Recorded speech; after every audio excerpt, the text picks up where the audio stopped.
तो हम सब लोग प्रेम से एक बार बुलंद आवाज में जय जयकार करें।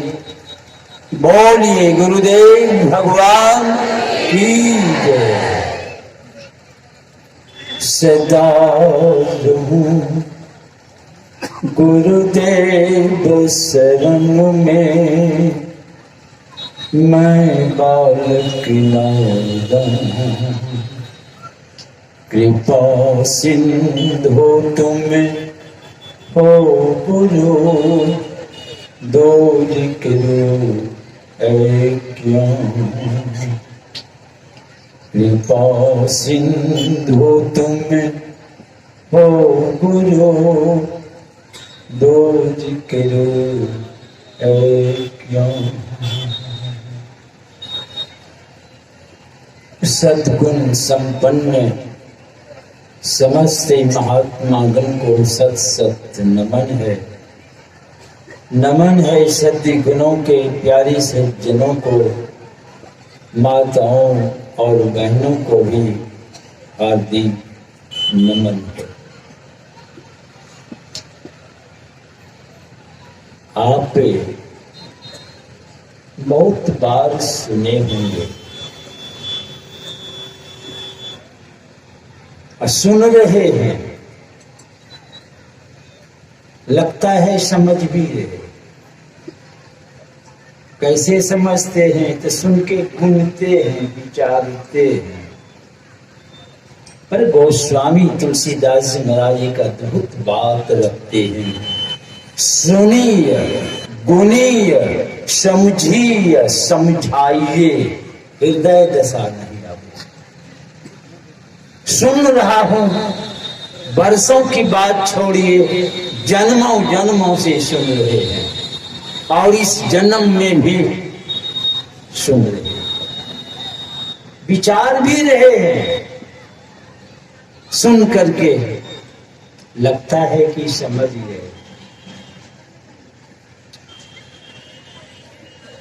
अब समझाने भी लग गए।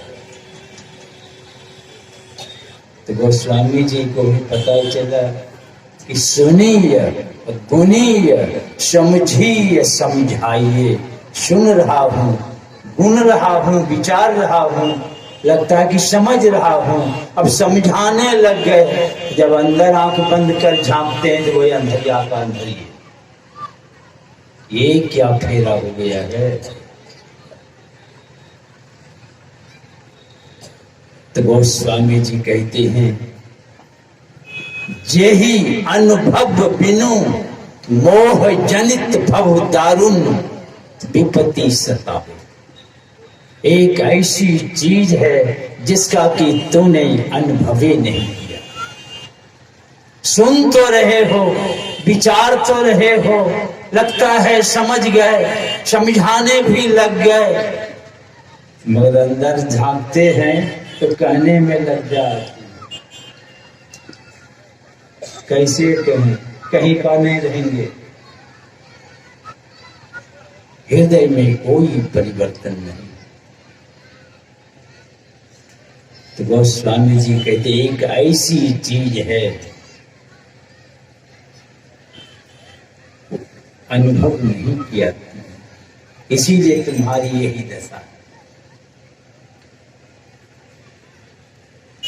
जिन्होंने अनुभव किया, करना पड़ेगा। वो सुनने से नहीं हो जाता है, खाली उतारना भी पड़ता है उसको। सुनने में तो बहुत आसान है, घंटों सुनते हैं, वही बात को 5 मिनट नहीं बैठ पाते।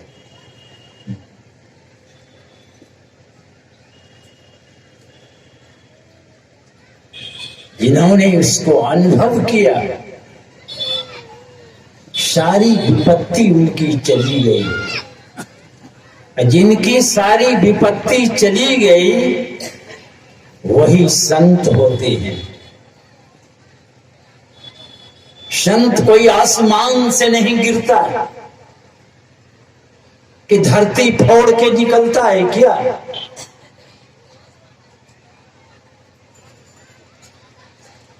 इन्हीं तमाम लोगों में से कोई संत बनते हैं।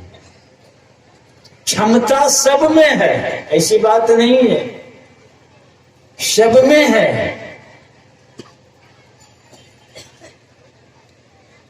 तो सब में रहते हुए सवाल है, कर क्या रहे हैं?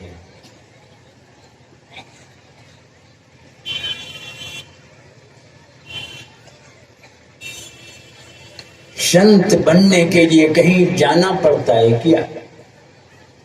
कहीं इसकी फैक्ट्री है क्या कि बच्चा का जन्म हो और उस मशीन में डाल दो, उधर फिल्टर होके बन के निकल गया, संत बन के खड़ा हो गया?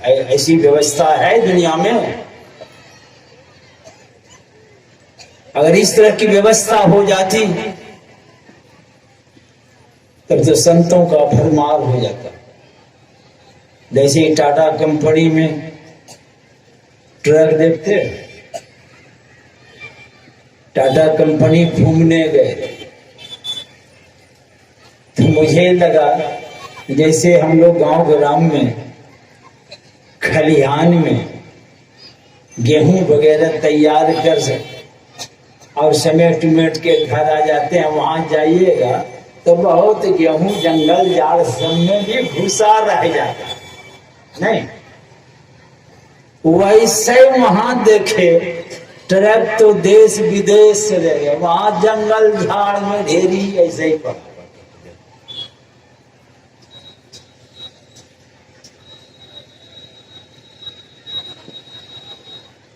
तो ये संत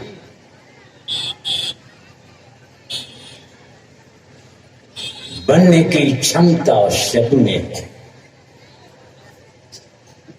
पर संत बना कैसे जाता है? संत सतगुरु की कहते हैं महिमा अनंत है। कितना हूं कहिए, अंत होने वाला नहीं है।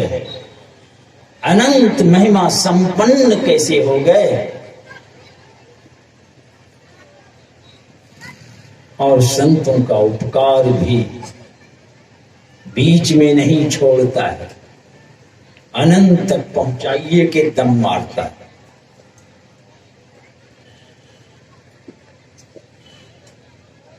और उस अनंत का साक्षात्कार होता है लोचन अनंत उभारिया। वह दृष्टि आपकी खुलेगी जो अनंत दिखावनहार, वो अनंत का साक्षात्कार हो जाएगा आपको। ऐसे अनंत महिमा संपन्न संत बनते कैसे हैं?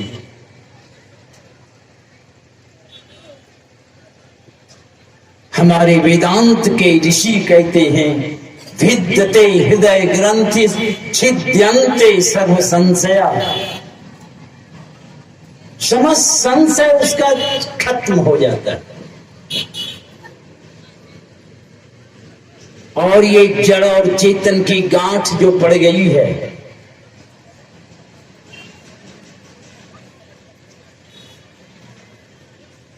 और छियंते चास्य कर्माणी में सारे जन्मों जन्मों का कर्म जो है, जिस कर्म बंधन के चलते कीड़ा और मकोड़ा, घोड़ा और कुत्ता अनेक योनियों में भटक रहे हैं, कभी स्वर्ग चले जाते तो कभी नरक पहुंच जाते, कभी उत्तम परिवार में चले जाते तो कहीं घटिया से घटिया में पहुंच जाते।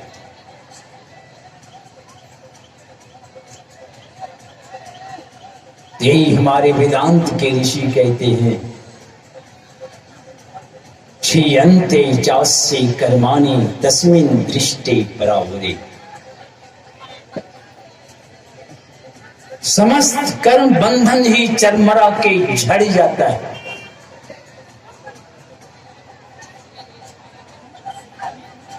ये होता कैसे है? एकदम आराम से बैठना पड़ेगा आपको, आंख बंद कर लें और अपने अंदर आप पहले देखिए, क्या देखते हैं सब लोग? अंधकार देखता है, अंधकार देखता है। कितना बड़ा वह मंडल है अंधकार का, और छोर बुझाता है। कोई अमीन है इसमें कितनी कड़ी गिरेगी?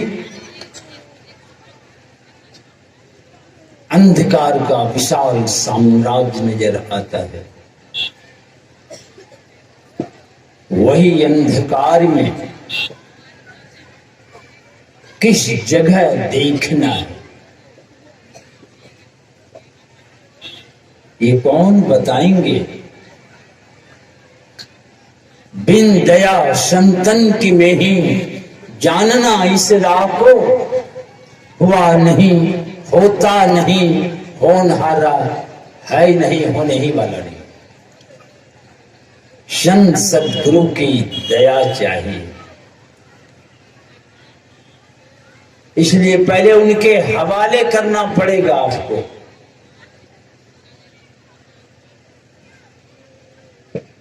पर हम हवाले किस हिसाब से करते हैं? जिनके हवाले कर रहे हैं आपको पता है किस स्थिति में है वे महापुरुष? ये तो बड़ी मुश्किल है। हमारे तुलसी साहब कहते हैं, जो कोई कहे साधु को चिन्हा, तो तुलसी हाथ कान पर दिंदा। हम लोग कान पकड़ते हैं, पहचानना बड़ी मुश्किल। हम लोग तो इस हिसाब से पहचानते हैं कि करोड़ों लोग उनके पीछे, 150 हजार एकड़ में आश्रम है, करोड़ों लोग आगे पाछे, यह है वह है, तमाम देख के लगता है कि नहीं भाई बहुत बड़े पहुंचे संत, ऐसा ही सोच लेते हैं। या कोई और कुछ सोचते हैं। हमारे इस्लाम में मखदूम साहब एक हुए, वे अपने भाई के साथ कामिल मुर्शिद की खोज में निकले। पता चला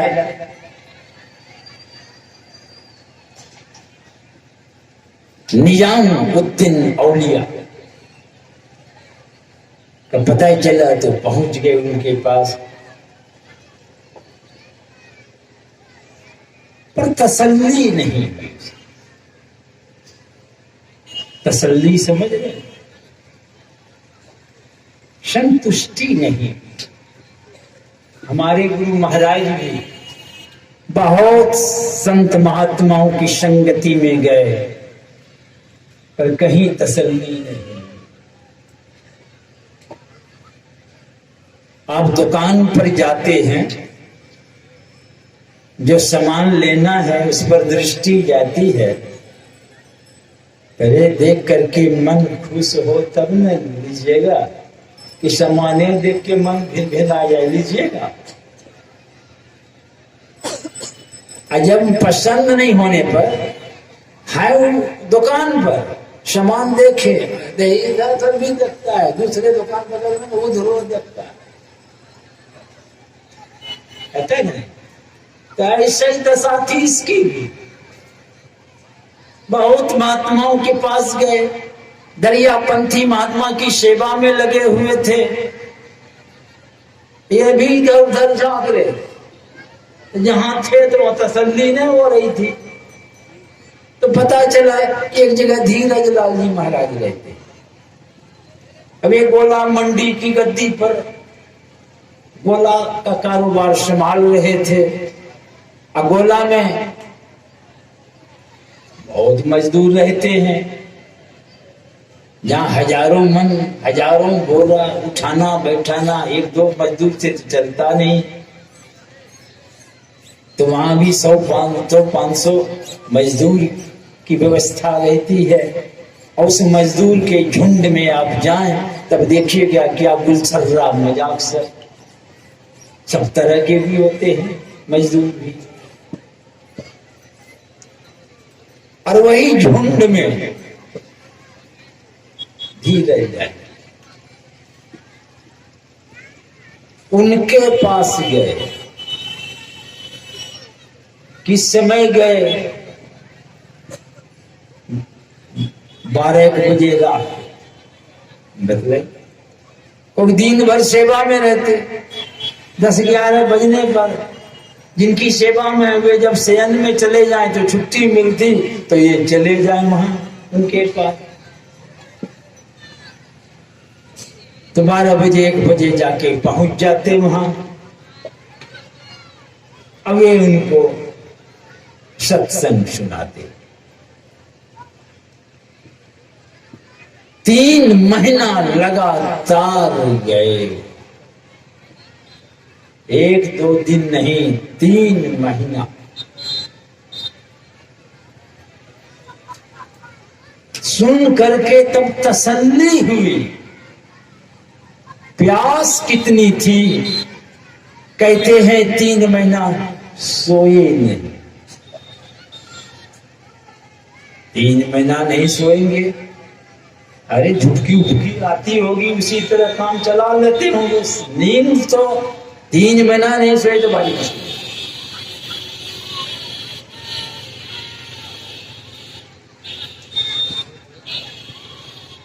और 3 बजने के पहले वहां से लौट आते, फिर सेवा में दिन भर रहते। 10-11 बजे रात में छुट्टी मिलती तो चले जाते।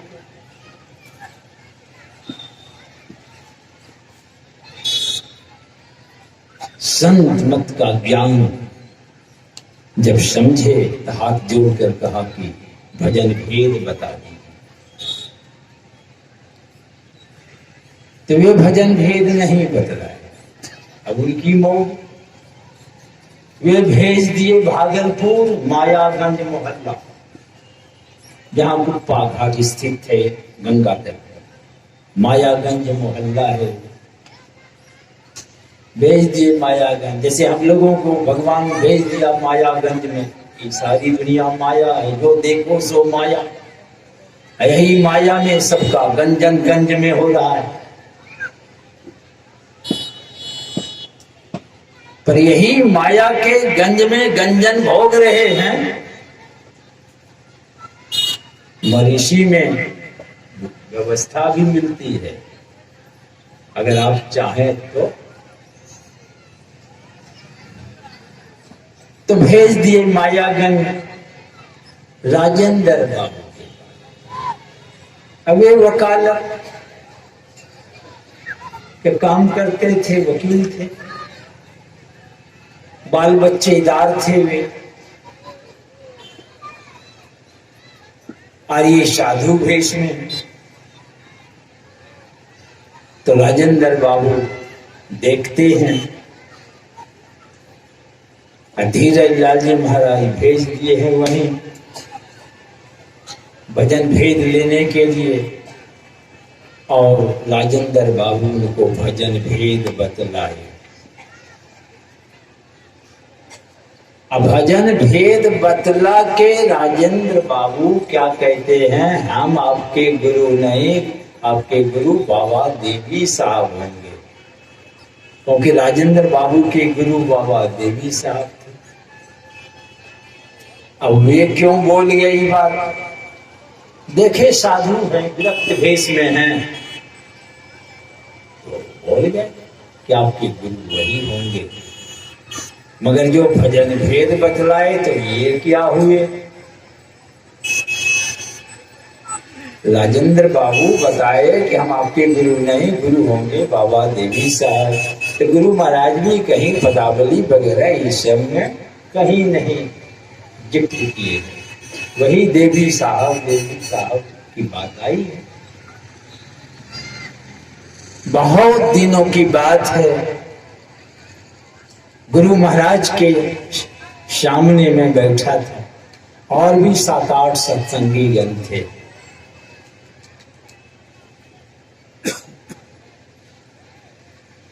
गुरु महाराज अचानक एक व्यक्ति के ऊपर इशारा किए इसको पहचानते हो? तो हमारी भी दृष्टि चली गई इस व्यक्ति पर, और जो भी था सब उनको देखने लग गए। तो गुरु महाराज क्या कहते हैं, ये हमारे गुरु पुत्र हैं, इसलिए मैं इनका आदर सम्मान करता हूं। वे राजेंद्र बाबू के ही सुपुत्र थे बैठे हुए।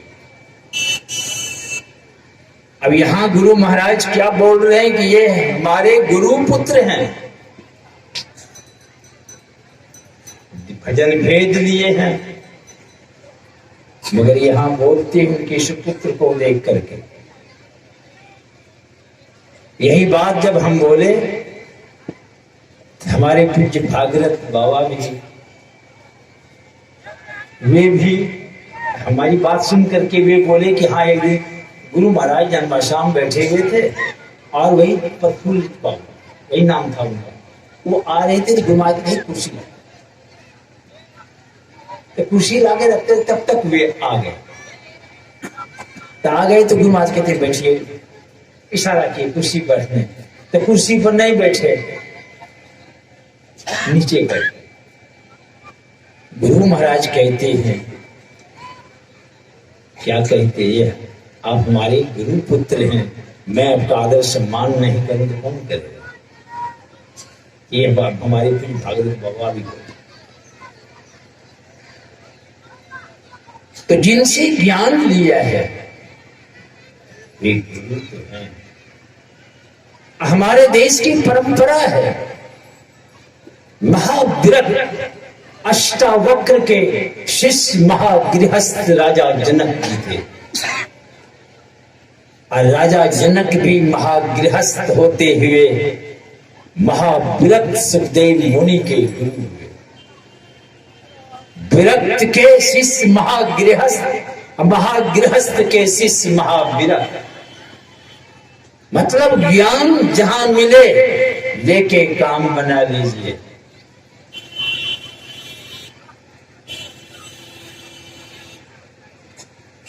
बनाने की बात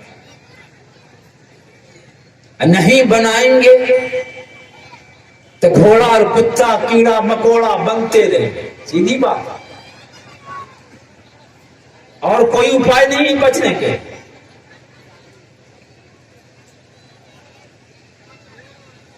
एकदम आराम से बैठिए और क्या कीजिए, तो गुरु महाराज ही कह रहे हैं, हमारे गुरु क्या कहे मुझसे। गुरु महाराज के सामने में बैठ करके भजन भेज लिया, अकेले थे। और उस समय गुरु महाराज अपने जनवासा में सामने कुर्सी पर नहीं बैठते, एक छोटी सी कुर्सी नहीं चौकी रहती थी, छोटी सी, 2 हाथ छोटी को चौकी, और उसी पर मसलन, उसी के सामने में अपने रूम से निकल के उसी पर बैठ।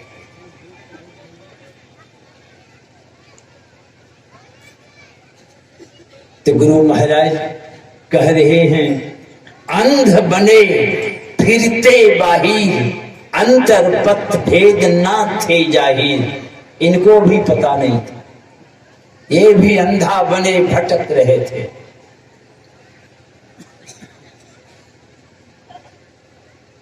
भटक रहे थे, पर गुरु जब मिल गए, हमें बोध बुझाए सुझाइयो दिया। पहले तो बोध की बड़ी आवश्यकता है, सुनने से ज्ञान होता है।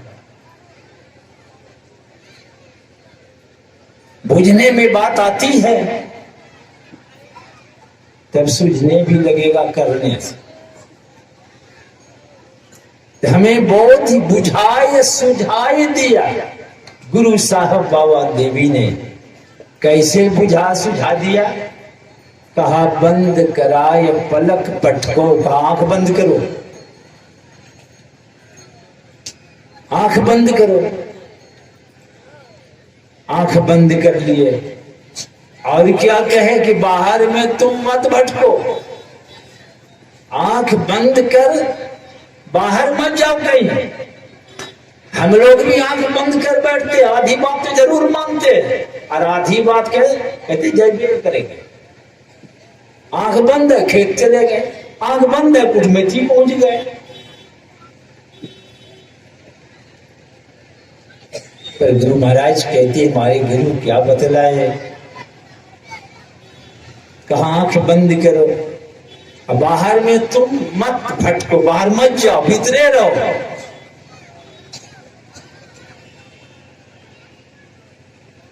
तो भीतरे रह के क्या करें?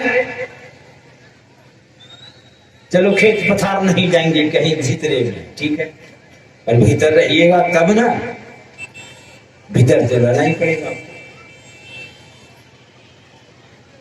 तो कहा सीधे सीधे सीधे देखने की बात है।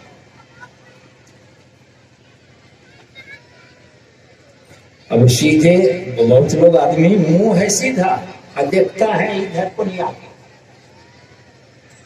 नहीं देखता है, मुंह है इधर देख रहा उधर, तो दृष्टि से जाएगी स्ट्रेट लाइन में ही कि ऐसे ऐसे सांप की तरह दृष्टि चलती है क्या?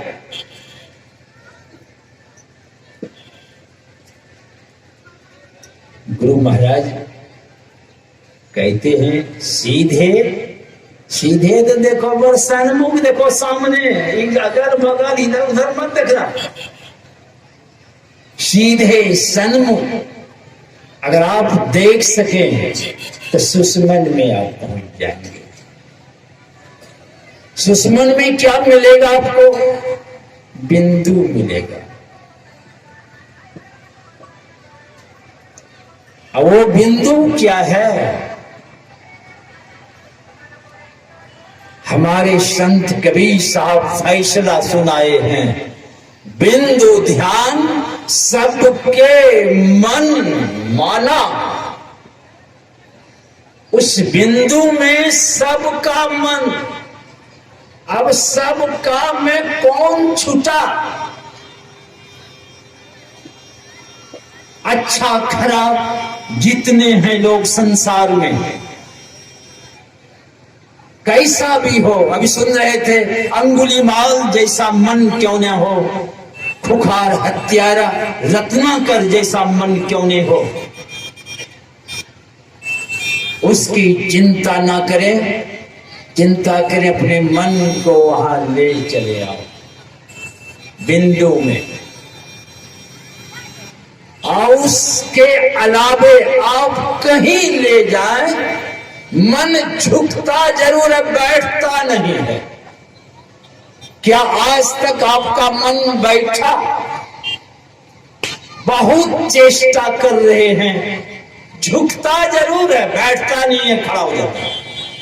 चले गए, उब गए घर में, घर में नहीं मन बैठा तो चले गए हरिद्वार, केदारनाथ, मसूरी वगैरह, शिमला घूमने चले गए। अब वहां गए तो मन तो झुकता जरूर, बहुत रमणीक जगह, बड़ा अच्छा मन करता यहीं रहे, घर का चले आते, वहीं बैठ जाता, पर घर का चले आते, बैठता ही नहीं। अब ना यहीं बैठता है ना वहीं बैठता है, कहीं ना बैठेगा ही। जीवन भर प्रयास तो कर रहे हैं आप, मन बैठा, झुकता जरूर है, बैठता नहीं है। झुकता है, देखता ही लायक नहीं बैठने, फिर खड़ा हो जाता है। भगवान बुद्ध के पास क्या नहीं था, उस ढेर पर बैठ के देखा, मन नहीं बैठा। इतनी व्यवस्था थी, अगर 72 जन्म में भी आपको वो व्यवस्था हाथ लग जाए तो सस्ते है। और इतनी व्यवस्था के ढेर पर बैठ के देखा, मन नहीं बैठा, चले गए। राजा भर्तृहरि के आगे पाछे 120 राजा करते थे। कितनी व्यवस्था थी उसके पास, आप सोच लीजिए। यहां तो आपके पीछे 2-4 नौकर हो जाए तो एक बित्ता छाती फुला के ऐंठ के चलेगा, वहां 120 राजा आगे पाछे करता था, नौकर चाकर की बात छोड़िए, कितनी व्यवस्था थी। उस ढेर पर बैठा हुआ था, मन नहीं बैठा, वहां चले गए।